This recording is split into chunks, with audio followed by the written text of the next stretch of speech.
बनी उमैया ने एक और बात जो आम कर रखी है कि इमाम ने सुलह कर ली।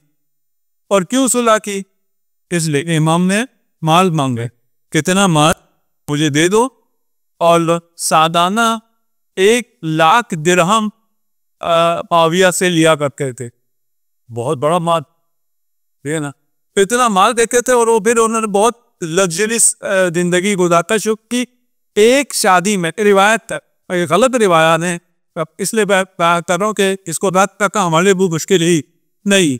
और एक शादी में उन्होंने जो महर बनाया वो 100 कनीजे महर के दीवे का। जो शख्स 100 कनीजे महर में दे, उसके बाद कितनी कनीजे हो? 1000 तो होनी चाहिए।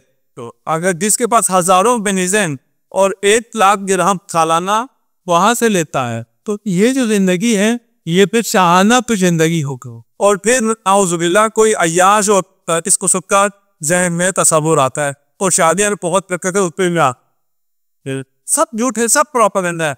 इस झूठ और प्रोपेगेंडे को यहाँ जाकर इन रिवायात के किरादी को बहस करके कि ये ज़रीफ है, ये दुश्मन में बेलाए, इसकी हमें जरूरत नहीं है।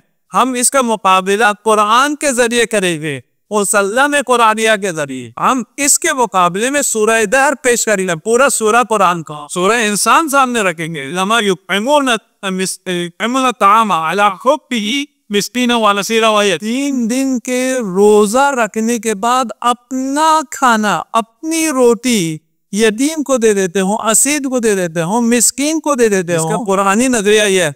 कुरान आपको जो शख्सियत इमाम पेश करवा रहा है, वो शख्सियत इमाम क्या है? ईसा। कैसा ईसा? कैसा ईसा को कोई मजर नहीं कर सकता। जो एक आन करता है तो वो अला हुब्बिल्लाह करता है। ला उरीदु मिनकुम जज़ाअ वला सबूरा, तुमसे मुझे कुछ भी नहीं चाहिए। कुरान इमाम हसन मुज्तबा की ये शख्सियत पेश करता है।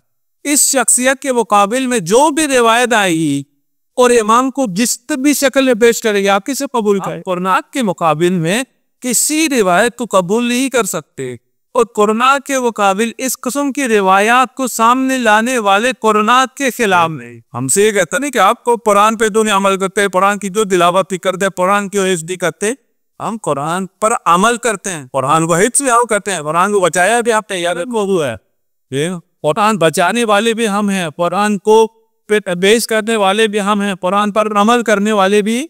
तभी मुसल्लमात कुरानिया है, इनके मुकाबिल जो भी चीज आएगी उसे हम कबूल नहीं करें। क्या बनी अब्बास ने क्यों किया? मैं ये काफी आवाज है इसमें, सिर्फ अगर बात पहुंच गई हो तो ये काफी है कि हम मुसल्लक के खिलाफ कोई भी रिवायत आए उस रिवायत को हम नहीं मानेंगे। हम मुसल्लमात भी, हमारे पास आम मुसल्लमात नहीं है, मुसल्लमात कुरानिया है, कमाद कुरान है। हमें दिमाग की शख्सियत कुरान जो पेश कर रहा है उसे छोड़कर हम किसी की रिवायत पर जाने वाले नहीं है। अब वो रिवायत जितनी मर्जी ज्यादा हो कम हो, किस किताब में हो, उस किताब में उससे कोई बात। अच्छा, बनी अब्बास ने क्यों किया? बनी अब्बास तो क्या दुश्मनी है? बनी अब्बास तो इमाम के दौर में, खुद बनी अब्बास के जो हुक्मरान आए हैं वो इमाम के दौर पर नहीं थे, लेकिन उनको जिससे मुकाबला था वो अहफाद इमाम हसन मुज्तबा। उनका मुकाबला जिनसे था, जिनसे उनका सियासी रकाबत जिनसे थी, वो इमाम हसन मुज्तबा की औलाद है, आपकी सुर्रियत है। और अगर इस सिलसिले को, इस हक को वहीं खत्म कर दिया जाए कि ये विलायत और ये खिलाफत इमाम हसन मुज्तबा का ही हक नहीं था, तो फिर बनी अब्बास का हार बन जा। अरे मेरी बात पहुंच रही है नहीं बॉस? ये जो मशहूर है कि आप ज्यादा शादियां ज्यादा करते थे, ज्यादा शादियों से मुराद नहीं कि 4 शादियां की हों, ये ना। हम अगर किसी ने 2 शादियां की हो तो कहते हैं ज्यादा शादी। हमारी बात तो नहीं करते, 4 शादियां तो सब अरबों में आम थी। ठीक, ज्यादा शादियां करते थे, यानी सुबह शादी करते थे, शाम को तलाक देते थे, ये आम है ये बात। और इसको बहुत ज्यादा हमसे पूछा भी आता है कभी कभार, अपने बच्चे पूछते हैं कि रिवायात क्या है कि इमाम इतनी शादियां क्या।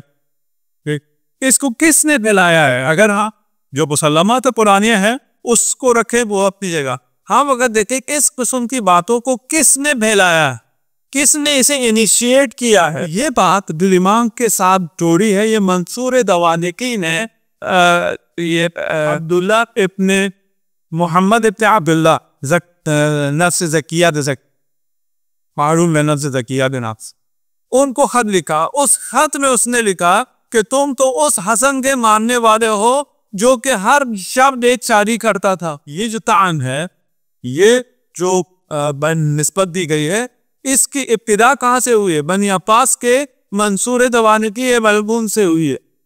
जिसकी इब्तिदा मंसूर जैसे मलबून ने की हो, उसके बाद वो जितनी भी किताबों में आ जाए, आपको बहुत सी किताबों में नजर आता है, यूं इन किताबों में नजर आता है इसलिए कि तारीख सारी अब्बासी है। यानी बनी अब्बास के दौर पे दबी ने और बाकी जो तवारीख है इब्न असाकिर है, ये सब बनी अब्बास के दौर पे थे। जो बनी अब्बास के दौर में लिखी हुई तारीख में जितना ज्यादा अजैबात नहीं, हमें उससे काम नहीं है। अगर हमें उसका रूप मिल जाए कि ये बात शुरू कहाँ से हुई थी, शुरू आपको पता चले कि ये बनी अब्बास के इस मलऊन ने शुरू की थी और इसका ये सियासी एजेंडा का, और इस सियासी एजेंडे की वजह से ये बात यहाँ से शुरू की गई थी। उसके बाद जितनी भी फैलाई गई हो उसकी कोई कदर कीमत बाती कि वो बज़लो बिमाक है, जिसकी मजलूबियत को समझने की जरूरत, जिसकी शख्सियत को समझने की जरूरत, शख्सियत के हवाले से भी और मरकत के हवाले से भी मजलूम।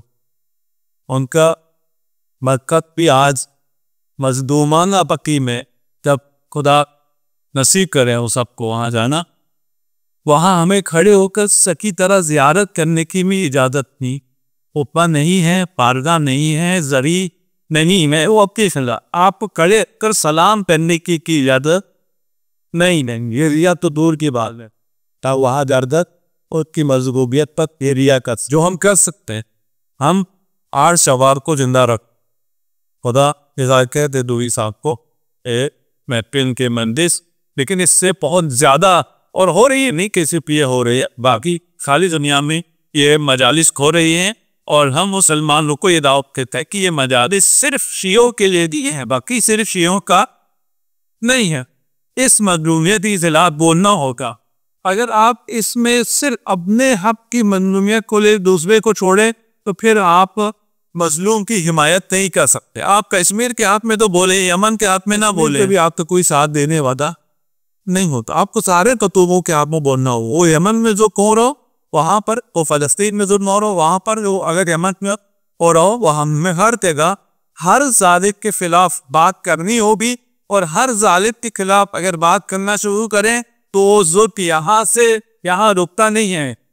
ये जुल्म का सिलसिला आगे चलता है, ये बनी अब्बास तक पहुंचता है, बनी उमैया तक पहुंचता है, क्योंकि वहां तक नहीं पहुंचने देना चाहते, इसलिए वो सिलसिले को यही रोक। यहाँ पर जुल्म का सिलसिला जो इमाम हसन मुज्तबा अलैहिस्सलाम की शख्सियत पर हमले, ये भी दहशत करती है, ये अकीदनी दहशत करती है। ये अकीदे में हम लोग को बांध कर जो दहशत गर्दी की जाती है, ये भी अकीदती दहशत करती है। आप इन तमाम चीज़ों की मुखालफत करते हैं, और इन तमाम चीज़ों के खिलाफ जब हम खड़े होते तो हमें मुत्तहिद होकर खड़े होना है कि हम सबका दुश्मन एक है, दुश्मन अलग नहीं।